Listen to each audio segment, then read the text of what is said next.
آپ نے اذان کو کیا سمجھا ہے؟ میری قوم کو کیا خبر اذان کسے کہتے ہیں؟ جو اذان پڑھتا ہے جتنی دیر تک اتنی دیر تک اس کے سر پہ اللہ کا ہاتھ ہوتا ہے، اس کے سر پر خدا کا دست قدرت ہوتا ہے، اور جو اذان سن کے اذان کے کلمات کو دہراتا ہے اس کے سر پر بھی اتنی دیر تک دست قدرت ہوتا ہے، اور جب وہ اذان میں اللہ اکبر اذان پوری کر کے اذان مکمل کرتا ہے تو دست قدرت رکھنے والی قدرت کہتی ہے مجھے میری عزت کی قسم جو مانگنا ہے مانگ لے میں تجھے ضرور عطا کروں گا۔ لیکن ہمیں اذان کی اہمیت کیا؟ میری قوم کے پاس تو گیم کی اہمیت ہے، میری قوم کے پاس تو کرکٹ کی اہمیت ہے، میری قوم کے پاس تو گانے کی اہمیت ہے، میری قوم کے پاس تو عیاشی کی اہمیت ہے۔ اذان کو سن کر دنیا کی باتیں کرنے والوں، یہاں تک کہ میرے نبی نے فرمایا اذان ہو رہی ہو تو تلاوت بھی روک دو، اذان ہو رہی ہو تلاوت بھی روک۔ کم سے کم ایک مسجد کی اذان کا جواب دینا تاکیدی سنت قرار دیا ہے، اور امام اہل سنت نے تو فتاوی رضویہ میں روایت نقل کی ہے کہ جو اذان کو سن کے دنیا کی بات کرے ڈر ہے مرے گا تو کافر ہو کے مرے گا، اس کا ایمان چھین لیا جائے گا۔ اذان کو کیا سمجھا ہے؟ اذان کی اہمیت کیا ہے میری قوم کے نزدیک؟ اذان کے وقت گالیاں، اذان کے وقت چیخ پکار، اذان کے وقت فلمیں، اذان کے وقت سیریل، لیکن اللہ اللہ سنے سنے اذان کی شان کیا ہے، اذان کا مقام کیا ہے؟ جب تک اذان دینے والا اذان دیتا ہے اور جو اذان کا جواب دیتا ہے اس کے سر پر خدا کا دست قدرت ہوتا ہے۔ سوچو سوچو اللہ اللہ، اگر کسی پیر صاحب نے سر پہ ہاتھ رکھ دیا ہم کتنا خوش ہوتے ہیں، میرے پیر کا ہاتھ میرے سر پر ہے، میرے پیر کا ہاتھ، میری امی کا ہاتھ میرے سر پر ہے، میرے بابا کا ہاتھ میرے سر پہ ہے۔ آپ کو سے پوچھتا ہوں جس کے سر پہ قدرت کا ہاتھ ہو،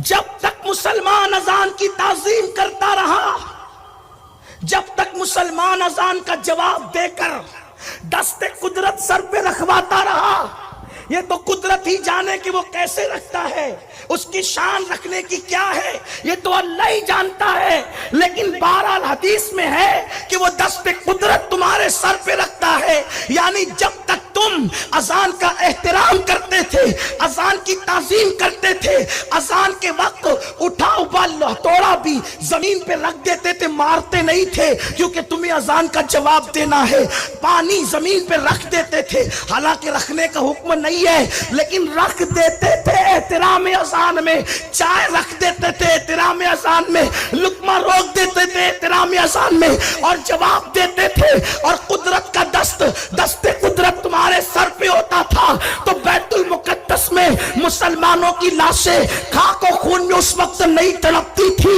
عراق کی سرزمین کی عورتیں بھیک نہیں مانگتی تھی، تمہاری بیٹیاں لوجوں میں فروخت نہیں ہوتی تھی، تمہارے بچے اللہ اکبر ذلت کی چکی میں نہیں پستے تھے، تم غربت کی چکی میں نہیں پستے تھے، کیونکہ تمہارے سر پہ دست قدرت تھا۔ لیکن جب سے تم نے اذان کو معاذ اللہ جواب دینا، اس کی تعظیم کرنا چھوڑ دیا، اٹھتے ہوئے لاشیں ہیں، جلتے ہوئے مکانات ہیں، بیوہ ہونے والی بیٹیاں ہیں، 35 سال کی بیٹیاں گھروں کے اندر پڑی ہوئی ہیں، تم کروٹیں بدلتے ہو، بے قراری تمہارا مقدر، بے چینی تمہارا مقدر، گداگری تمہارا مقدر، تنگ دستی تمہارا مقدر۔ نادانو، جس کے سر پہ قدرت کا ہاتھ ہو وہ قوموں کی گداگری نہیں کرتا بلکہ وہ تو بادشاہی کیا کرتا ہے، وہ تو شہنشاہی کیا کرتا ہے، وہ تو جہاں بانی کیا کرتا ہے۔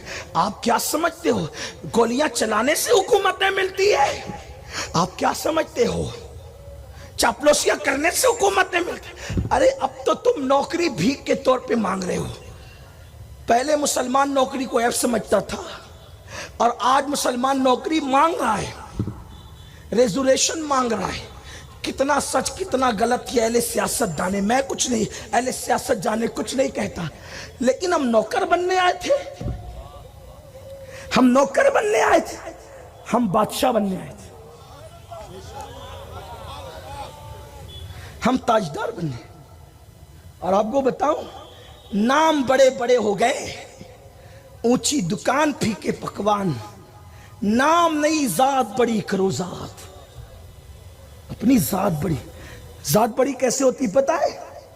خوبصورت ٹوپیوں سے نہیں، خوبصورت القابات سے نہیں، چہرے کو 4 مرتبہ صابن سے دھلنے سے نہیں، میک اپ سے نہیں، اچھے کپڑوں سے نہیں۔ ذات بڑی کیسے ہوتی؟ خدا کی اطاعت سے ذات بڑی ہوتی۔ نوکریاں مانگنے والوں، نوکری کی بھیک نہیں مانگ رہی ہے، ایک دن وہ تھا، تم تھے۔ ہمارے مرشد، بلکہ ہمارے مرشد کے مرشد، جنہوں نے ہمارے مرشد سرکار قادریت غوث پاک نے جس کا مرید ہونے کی تمنا کی ہے، وہ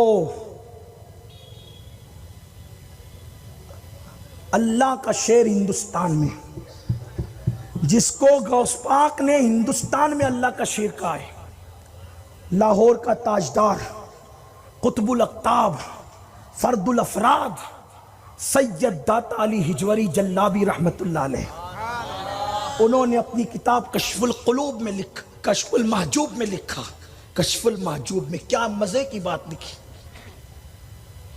جس دن مسلمان خدا کا اور اس کے رسول کا وفادار ہو جائے، اس کو کبھی کسی کے آگے بھیک نہیں مانگنا پڑے، معاشی حالات چٹکیوں میں سدھریں گے۔ روتے ہو تو معاش کے لیے روتے ہو، یار کے لیے رونا شروع کرو، معاش کے لیے رونا بند کرو۔ جس دن یار ملے گا اس دن معاش تمہارے قدموں کا بوسہ لے گا۔ میں بات بہت بڑی کرنے لگا ہوں، میں نے کہا نا کہ اسلام چھوٹی بات کرتا ہی نہیں، لیکن مجھے یہ بھی پتا ہی اتنا ہم نہیں کر سکتے، لیکن بیان اس لیے کرتے کہ کچھ تو کر لیں، کچھ کر لیں، کچھ کر لیں، اتنا نہیں کر سکتے۔ داتا صاحب لکھتے ہیں، جس کو اپنے الفاظ کے جامع میں عرض کر رہا ہوں، دھیان سے سننا۔ حضرت سیدنا ابو حبیب ابن سلیم رائی، رائی کسے کہتے پتہ ہے؟ آپ کو کہوں تو آپ غصے میں آ جائیں گے، اگر آپ کو رائی کہوں تو آپ غصے میں آ جائیں گے، لیکن رائی کس کو کہا گیا؟ ابو حبیب، جو تبا تابعین کے دور کے ہیں، بلکہ بعض لوگوں نے ان کو تابعین میں بھی شمار کیا ہے، یعنی غوث پاک کے دور کے بھی سینئر ہیں۔ داتا صاحب خود سینئر ہے غوث پاک کے دور کے، تو جن کا ذکر داتا صاحب نے کیا، لیکن کیا لقب کیا ہے؟ راعی۔ مجمع میں کسی بچے کو بھی کہہ دوں تو غصے میں آئے۔ راعی مطلب کیا؟ چرواہا۔ راعی مطلب کیا؟ چرواہا۔ آپ کے لقب تو جناب بہت بڑے بڑے ہیں، آپ کے لقب بہت بڑے بڑے ہیں، آپ رائی نہیں ہے، آپ رائی نہیں ہے، بڑے لقب ہے آپ کے، لیکن آتا چاہتا بھی کچھ نہیں ہے، نماز کی صورتیں بھی یاد نہیں ہے، اور القابات تو 4 سطر کے ہیں، اور کوئی ایک نہ لے تو منہ کا زاویہ بگڑ جاتا ہے، کریلے کی طرح منہ ہوتا ہے۔ اور اب تو القابات کا حال یہ ہو گیا ہے کہ چھوٹے چھوٹے بچے بڑوں کو القابات دے رہے ہیں۔ ہر پیر شیخ المشائخ ہے، یہ بچوں کی بولی ہے، ہر بندہ ولی ہے، یہ بچوں کی بولی ہے۔ ولی کو ولی تو ولی کہتا ہے۔ آپ کے ہاتھ میں کب سے ولایت کا کاروبار آ گیا تقسیم کرنے کا، اور کوئی بندہ مائک پہ بیٹھ کے بولے میں گنہگار ہوں، تو لوگ کہتے ہیں نہیں، یہ تو ان کی عاجزی ہے۔ حقیقت کو آپ نے عاجزی کا نام دے دیا، برا لگے تو معاف کرنا، لیکن تھوڑی سی کڑوی صحیح، معاف کر دیجیے گا۔ میں سمجھتا ہوں کہ شاید اس لیے بھی میں محفلوں کی زینت کبھی کبھی بن جاتا ہوں کہ کچھ کڑوے جملے میری زبان سے نکل جائیں۔ میں بہت سوچتا ہوں کہ نہ کہوں، لیکن خون مجبور کرتا ہے کہ حق نہ بولوں تو پھر کون حق بولے گا، اس لیے کہ جب سب چپ رہتے ہیں تو علی کا بیٹا کربلا میں آتا ہے۔ قیامت کے دن منہ کیا دکھائیں گے اگر سب چپ رہیں گے؟ تو کسی کو ولی بولنے سے پہلے سوچا کرو کہ آپ بھی ولی ہیں، تب اس کو ولی بولو۔ آپ نے سب کو ولی بنا دیا۔ جو جمعہ کے سوا کبھی مسجد میں نظر بھی نہیں آتا وہ بھی پہنچا ہوا ہے آپ کے یہاں۔ سب بگاڑ ستیہ ناش کر کے رکھا ہے تم نے۔ دین کی روح نکال دی ہے، اخلاص کی روح نکال دی۔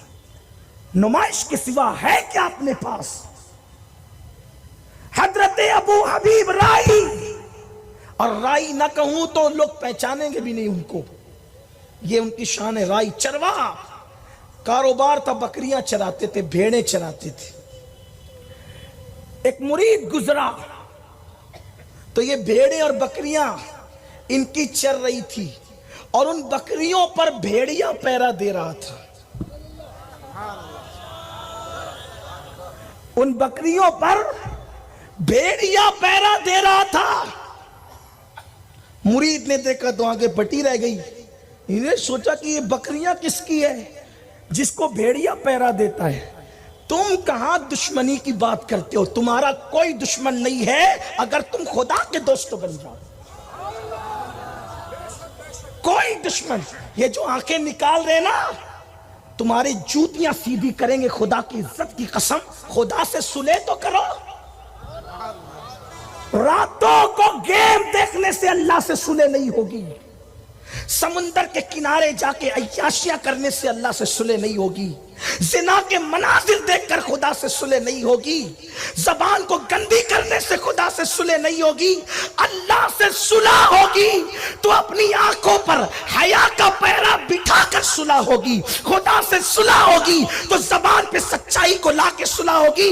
بلکہ ایک جملہ کہہ دوں، یاد رکھ سکتے ہو تو رکھ لو، ظاہر کو مسلمان بنانے سے خدا سے صلح نہیں ہو سکتی جب تک کہ اپنے دل کو مسلمان نہ بنا۔